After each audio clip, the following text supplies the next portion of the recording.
Hello, friends. Welcome to Magic, Creativity, and Life. Interesting conversations with interesting people. My name is Thorn Coyle, and I am your host. Thank you for joining me, and thank you to my Patreon supporters for paying for the recording and captioning of this series. Let's dive in. Hello, everybody. My name is Thorn Coyle, and I'd like to welcome you to Magic, Creativity, and Life, Conversations with Interesting People. And today's interesting person is Theresa Reed, whom I'm just thrilled to have here today. Theresa Reed, aka the Tarot Lady, is a tarot expert, astrologer, teacher, and author who has been reading tarot for over 40 years. She's the author of The Cards You're Dealt, How to Deal When Life Gets Real, and about a dozen other books. Theresa, welcome. Hey, Thorn, thank you so much for having me. I'm really delighted to be here today. So I'd like to start off by asking you about creativity. It's a question I ask all my guests, and I'm wondering, have you always been a creative person? And if so, what are your creative roots? Well, yes, I've absolutely always been a creative person. I mean, I remember being a very, very young child and taking to crayons and pencils right away. I took to those, like they say, like a duck to water. And Mm-hmm. so my earliest memories of being creative was drawing. I still like to draw. I actually have a little sketch pad that I every so often will just doodle in. And so that was my earliest connections to anything creative. And when I started school, the first thing I remember from school, I actually have a very distinct memory of I was like visiting the school visiting kindergarten for the first time to check it out. And we were given paper and crayons and all of that. And I just went to town and I remember drawing a very elaborate picture, which the teacher was very impressed with. Mm-hmm. So, again, I knew that when I was going to school that I was going to obviously get into all this creative stuff. And I did. I loved art class. I thrived in art class.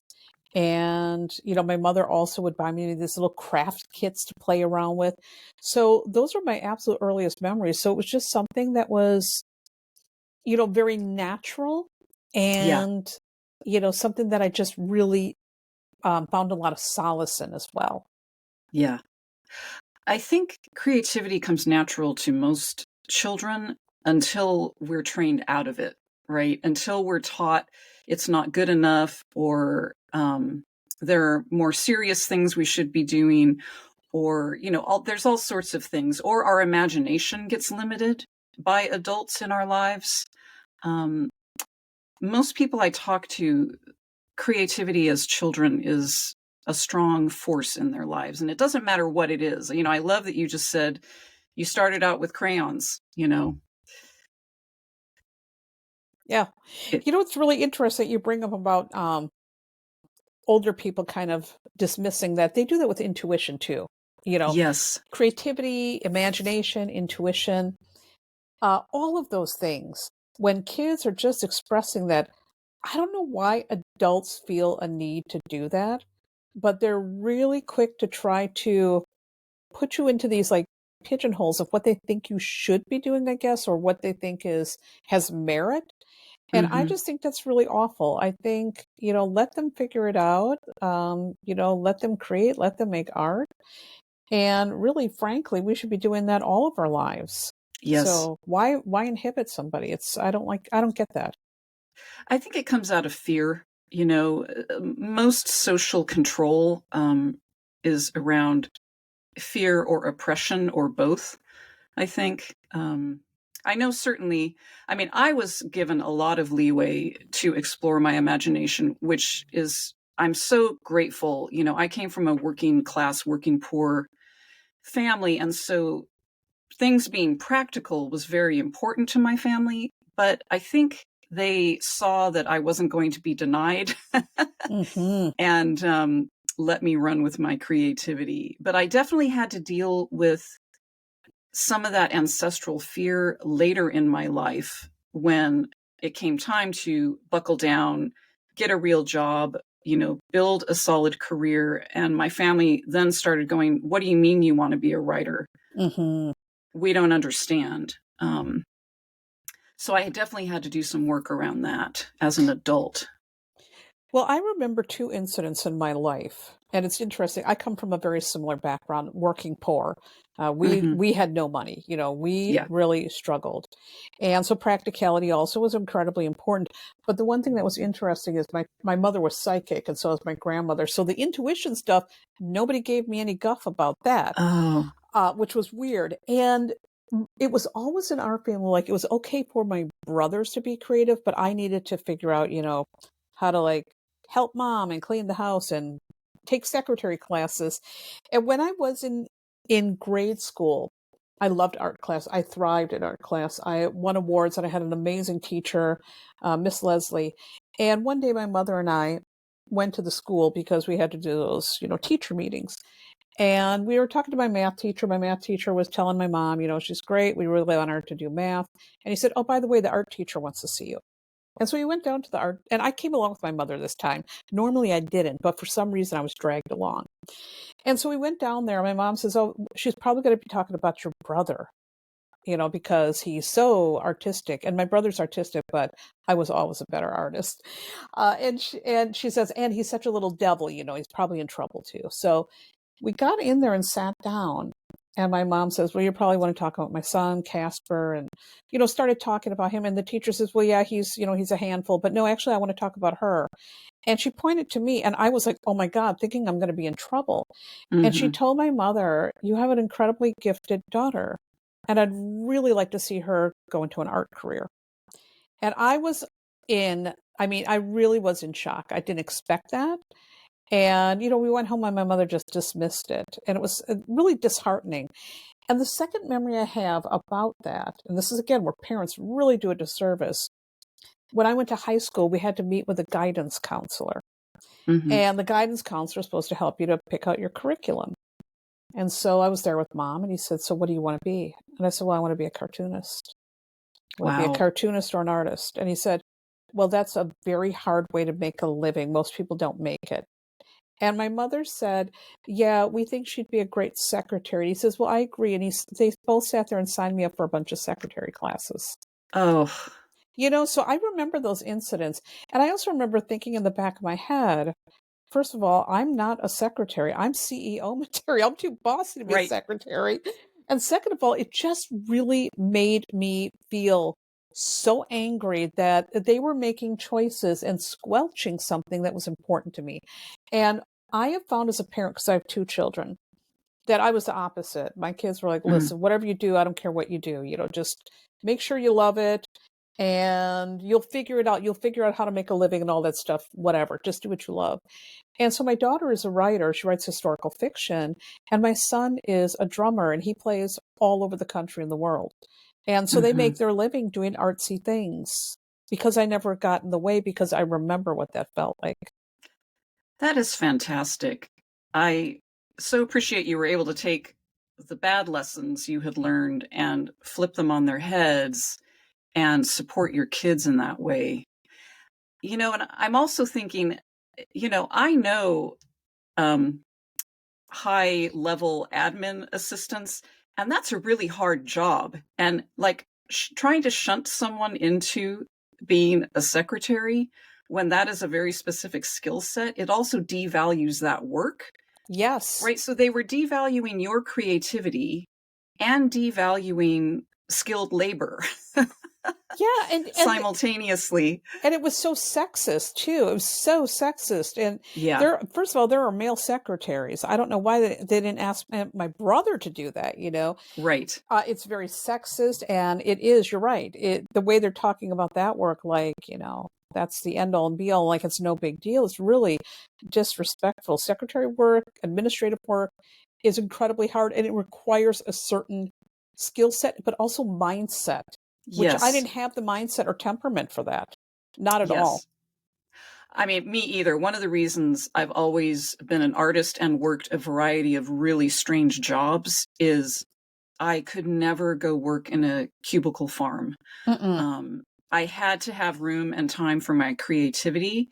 And it's also why I've been self-employed for decades now, Yeah. because it's just the way I'm wired.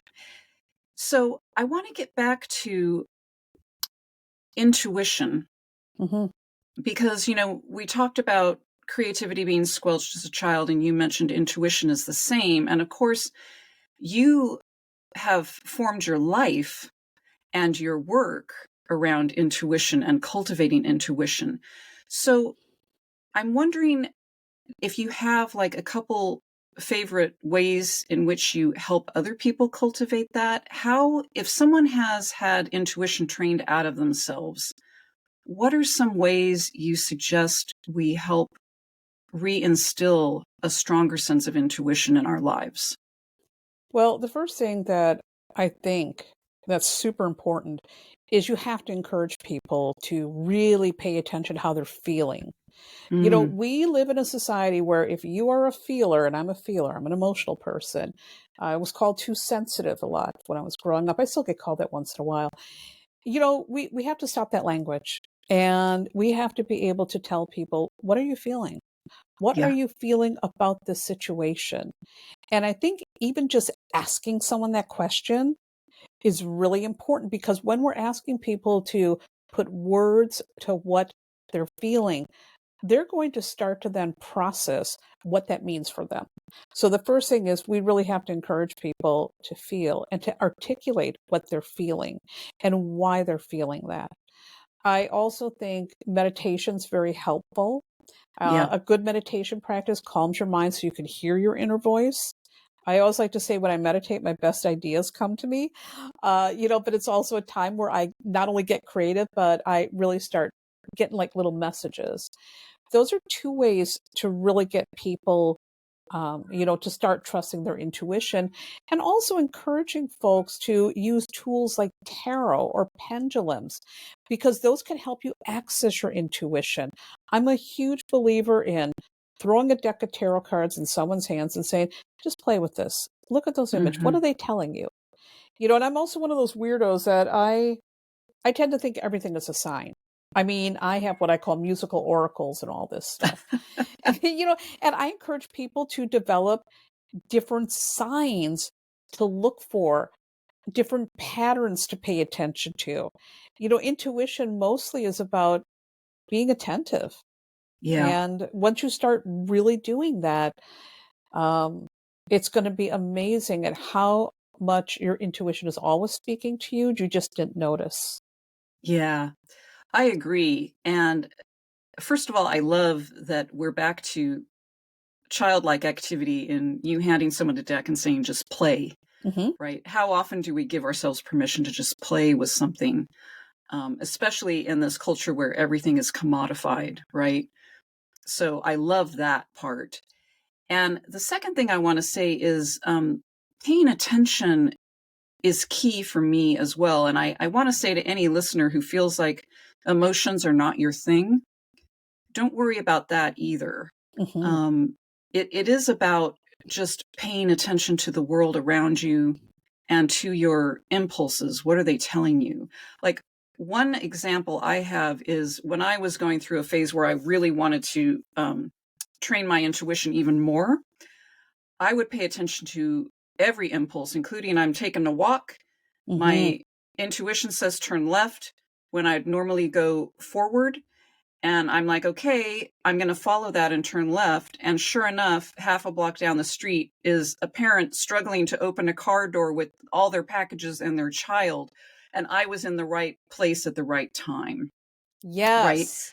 So little things like that, they don't have to make sense to our rational minds. And that's very liberating to me too, because what ends up happening is through training our intuition in these ways, we build up a body of proof that, oh, yeah, when I listen to my intuition, things change, things happen, and my life gets better in these certain ways, and I'm more useful and helpful in these other ways. I am like nodding my head, because I know that when I follow my intuition and my creativity, by the way, for that matter, I'm happier. I Yes. mean, when I follow my intuition, I make better decisions. I'm not putting myself in situations that are harmful, or even if I am, I'm able to figure out what the purpose of that is. And it's the Right. same with creativity. When I just allow it to flow, I am a much more fulfilled person. I don't do well when I bottle this stuff up, whether it's my feelings, my intuition, my creativity. I do not do well when I do that. Hmm. Yeah, I agree. And I think almost every form of creativity, even the most mathematical, and frankly, math itself requires us to be in touch with intuition. Um, I when I write my novels, I don't outline. I am what they call a discovery writer. And that's all intuition. That's all sitting down, listening to my subconscious, letting it play, and then letting my characters run amok. And the story unfolds in front of me, just as if I were reading the book. And it's my favorite way to write. It's one of the reasons I enjoy writing so much. And writing has always been that way for me. But I had to learn how to do that with fiction, because early on I thought fiction had to be done a certain way. I thought it had to be mapped out, and I had to know what was coming next, and I had to craft it really carefully and work really hard on it, because so many writers complain about how hard writing is, and you have to bleed on the page, right? So then I gave up fiction for a while. When I came back to it, I realized, no, what I need to do is play, like you were Mm. saying with the tarot cards, right? And so writing became a joyful creative act again, because my intuition and my subconscious were driving instead of my rational critical brain. So I'm wondering about moving that critical brain aside when doing things like divination and tarot and astrology. How does that work for you? Well, it's kind of similar, I guess, to writing. When I'm doing divination, and this might sound very strange to some folks who might be listening, I'm in an altered state. And I'm in an Yeah. altered state when I write also. And, that's really the way I describe it. I can just sit down, I lay out the cards, and it becomes almost like automatic writing. So again, Hmm. I really feel my writing and my divination, the way I do it, work in that matter. I never stop to censor, I never stop to edit any of it. I just let it go. And, that's always the way I've read, which is kind of a strange way. I mean, there's obviously structure to tarot and astrology, but still, my intuition, when it begins kicking in, I just start talking really fast. People sometimes think I'm reading something. I'm like, no, I'm just like letting it rip. It's flowing and I'm not going to stop it. And whatever comes up, comes up. And let's see where this goes. And it can take me to very marvelous places when it comes to divination. But the same is true for my writing. I have a structure for my writing, just like tarot has a structure, just like astrology has a structure. But then it's just a matter of taking that structure and being like an interior designer gone mad, letting it rip. And that's it. That's great. The one thing that I think people have a problem with tarot and divination is they get in their own way because, first of all, they worry about being wrong. They worry Yep. about that a lot. And sometimes also they're very emotionally attached to the outcome. And when you're emotionally attached to the outcome, that can color your thinking. And so, what I mean by that, if I want that reading to say a certain thing for me, then I know right now I'm only going to see what I want to see. Or if I'm in a negative mood, I'm going to see the worst possible outcome. It's same like if I read for somebody. When I read for somebody, I don't care if it's my child, somebody I've known a million years, or somebody I don't know at all, or somebody that I've done multiple readings for. I sit down, I'm a blank slate, I have very little to go on. And what I do then is I read what I call my dragnet method, where just the facts, ma'am. I'm like Sergeant Friday. I am just going to lay out what I see and I'm just going to go from there. Hmm. And once again, it's about letting it flow and not stopping it, not stopping again to edit. Once I write a book, once I get the first draft done, which is always a hot mess because I just let it flow, I sometimes go back and I'm like, wow, I thought this was going to be terrible. This is actually pretty good. And Yes. it's the same like with divination. You know, you do a reading, you think, what the hell am I saying? I sound like I'm bananas. This is Yep. way off. This is stupid. And somebody will come back later and say, wow, you know, that one thing you said, which I'm thinking in my brain is weird. They're like, that turned out to be so incredibly helpful or so accurate. So I just don't edit. I just let it go. That's terrific. So when did you shift from, I know you still do visual art, but when did you shift from that as a focus into writing as more of a focus? Well, I also did a lot of writing when I was a kid. You Okay. know, I worked on my school newspaper, which I really loved in grade school. In high school, though, the teacher was kind of a jerk, so I didn't do much for that newspaper. But I was involved in the newspaper in grade school, and I really thrived on that. I was really, really into it. And, you know, I wrote a lot of poetry, wrote a lot of short stories, and teachers thought I had a gift for writing. And, you know, when I got to high school, I was also involved in drama. So I did all the arts, I did performing arts. I did, you know, a lot of writing, a lot of these types of things, and of course, my visual art, my sketching. So I had a couple different things going at the same time. And writing was just something I loved because I've always been a reader. I I have so many books. I always laugh and I say, my house looks like my house looks like a library and a church threw up in my house.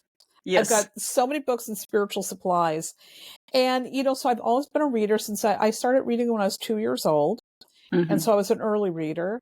And my mother used to say, you always have your nose in a book. I would go to the library. I would check out like 5 books at a time, come home and sit and read them all. And so Yeah. I've always loved books. I loved writing. And my career, I never thought I would be a writer, by the way. I never thought I'd be a tarot reader. You know, life is just weird. Hmm. But what had happened is when I finally got around to putting up a website, I had been by that time reading professionally for some time.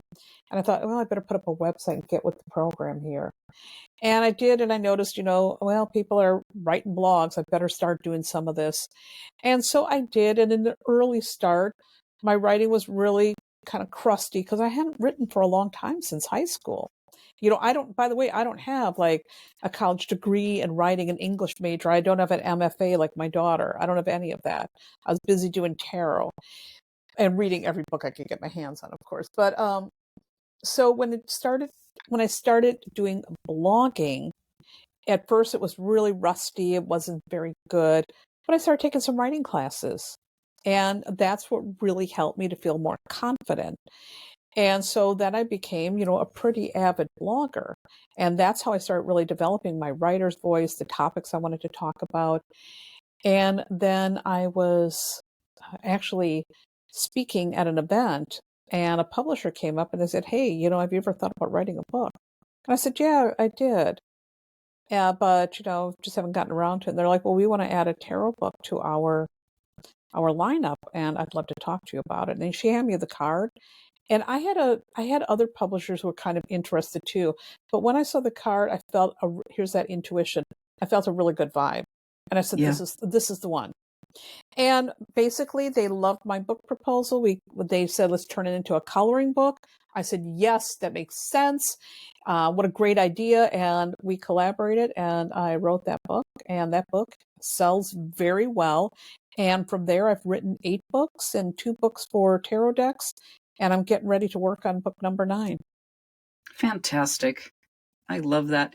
You and I have a really similar background. It's interesting. You know, I also was an early reader. I also did theater. I also used to do more visual arts. I've been a musician, a dancer, and of course, a writer. So I love that we're both kind of multidisciplinary as well as doing the magical arts. That's cool. We would have been best friends in school. Mark my Yeah. words. We would have been doing all this super nerdy stuff together and journaling and collecting stickers, and we would have had a good time. There weren't many folks like us back in the day. I grew up in a more rural area.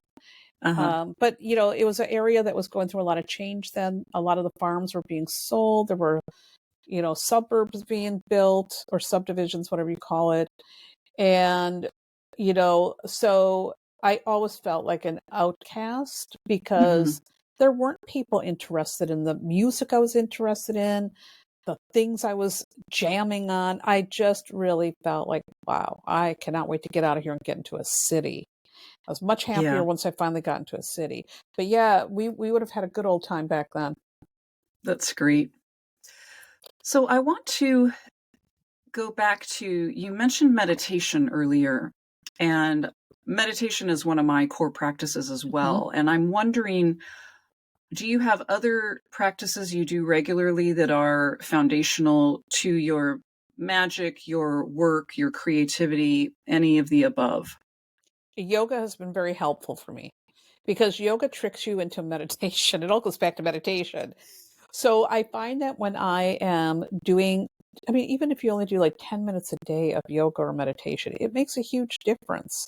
Yeah, And I know that when I do these practices, they really put me in the right mindset for my work, but also for living my life. Because one of the things that I find as a highly sensitive person, it's really difficult out there for us.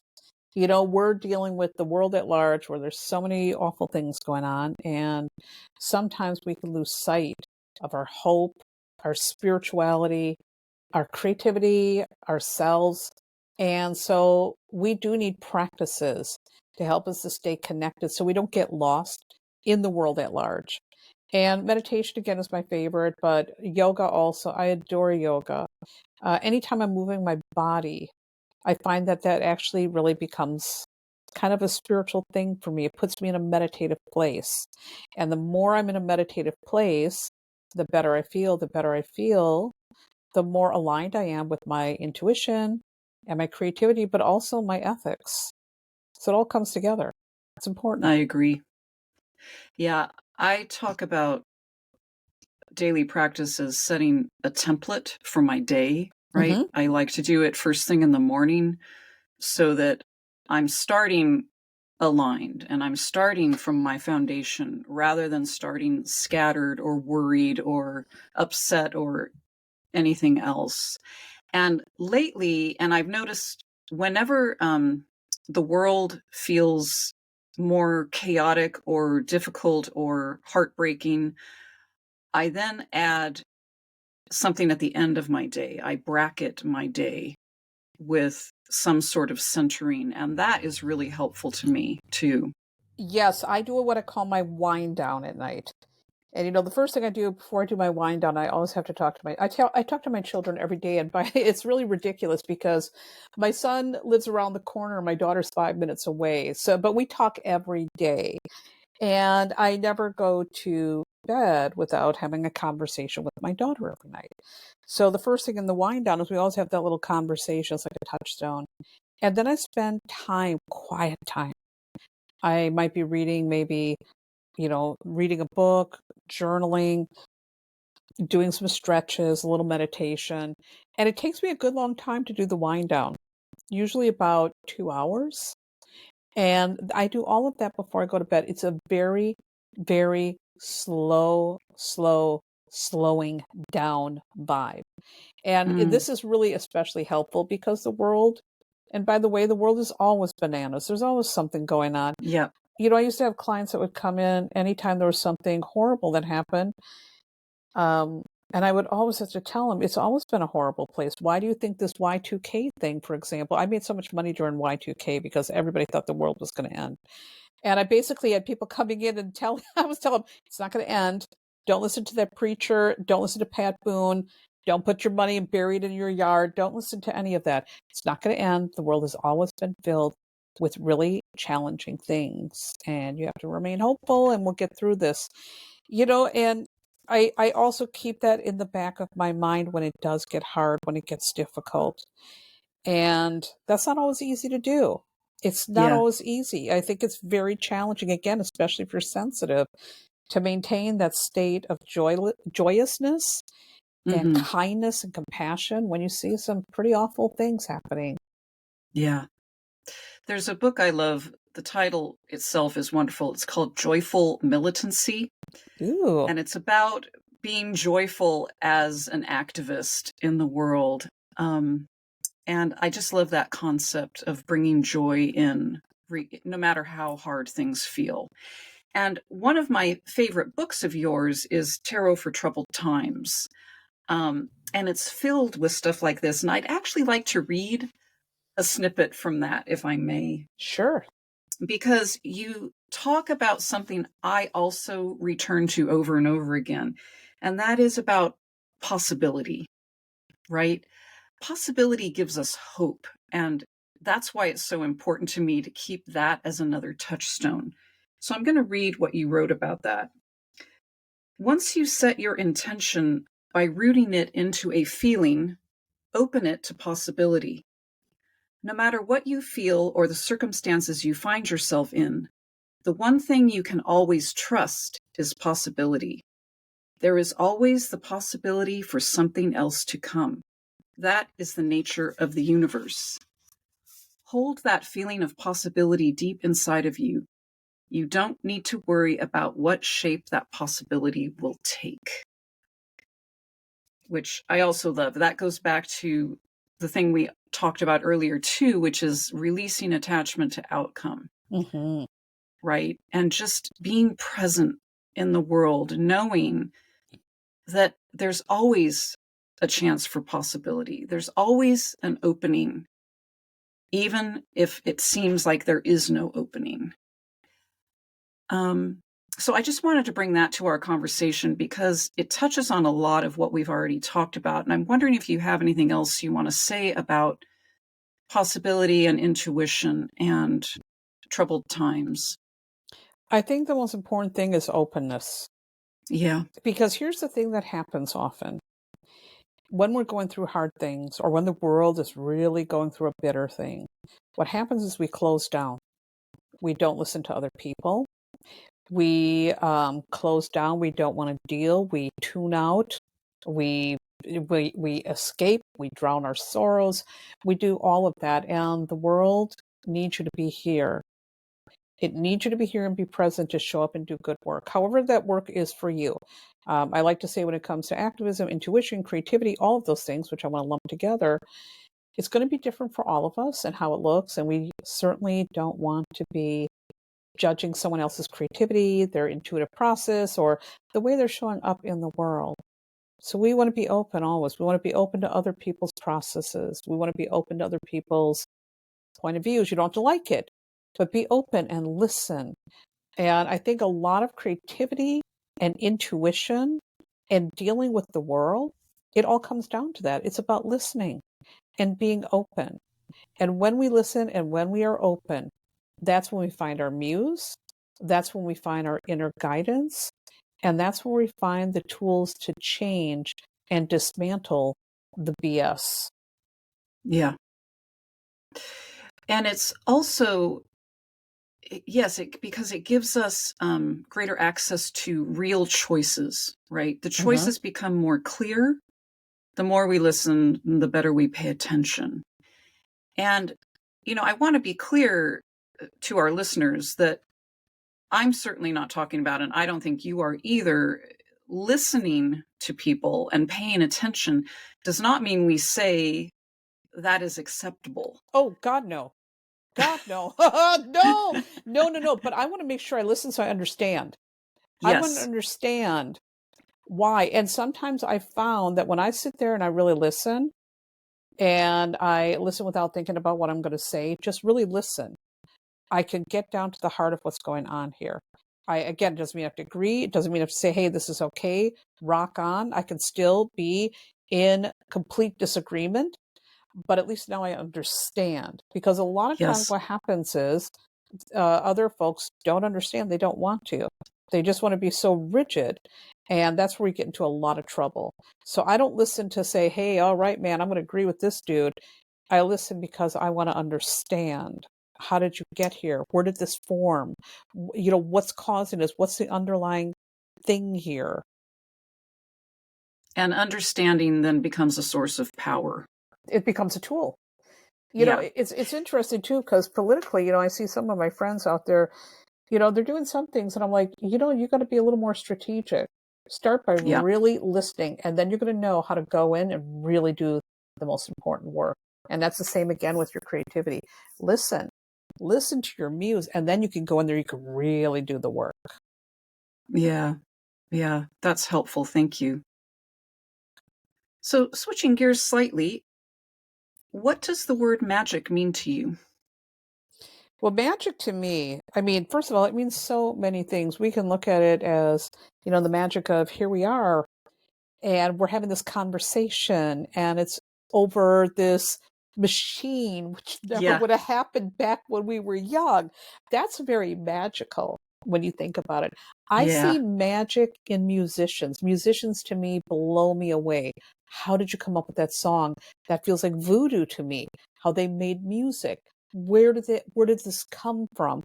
I find magic in the food that I eat and how it's created. I find magic in the rituals that I do to connect with something greater and to initiate change. I really think that for me, magic is everywhere, it's everything. And I'm always just really in awe of how magic shows up, not just again, the kind that we often associate with where we're doing our rituals, although magic rituals are important, but just the magic that I am alive, that I'm Mm. breathing. I woke up, I went to sleep. The thought of even sleeping is so magical to me. So I don't know if I'm just weird or curious, but I think if I had to define magic, I just would say magic is everything. Everything is magical. Mm. I mean, that's a very childlike Hmm. statement, which I appreciate. Um, and I think children do have that sense of magic that then as adults we can train ourselves toward magic, right? I started studying the disciplines of magic when I was a teenager. When did you start experiencing magic as something? I don't know what the word is. I mean, you're talking about magic as an amorphous thing, which Yep. as an animist, I agree with you. Like the world is alive. It's an amazing magical place. I can speak to the rocks and the trees and the sky. But I also have studied magical systems. Yes. So when did that start happening for you? When did you make those choices? It's so interesting too that you use the word, like a very childlike thing. Everything goes back to my childhood. So Mm-hmm. I really feel when you say that, I'm like, of course. I mean, that's where the magic all started too. My earliest viewpoints on magic, and it's so stupid too, but my mother used to get the National Enquirer.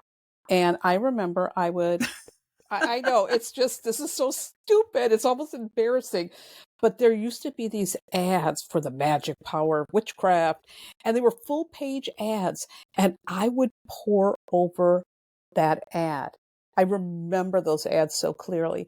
And they would say, you could do the spell to become a money magnet. And I used to remember thinking when I was a kid, well, gee, if I could do that spell to be a money magnet, we could get out of this poverty and life would be a lot better. So that was my first introduction to magic. And I mean, I never had the money to buy the book, so it never happened. But Yeah. I just remember that very clearly. And then when I was a young adult, I had a friend who was into all the witchy stuff. And, I was into like witchy stuff from the goth music angle. And she was Mm-hmm. talking about this magical oil she was wearing. I'm like, wow, this stuff smells really good. And she was telling me how it's to attract this and that. And I started to get some of that. And she goes, well, go down to this witch store and, you can get the stuff there. So I went down to the shop and I remember walking in, and this was in New York back in the 80s. The place was called The Magical Child. Oh, yeah. I loved The Magical Child. I've never been in a store like that since, but I walked in and the smell was intoxicating. And I started looking around and I'm like, okay, now we're getting somewhere. This is like that ad from the National Enquirer come to life.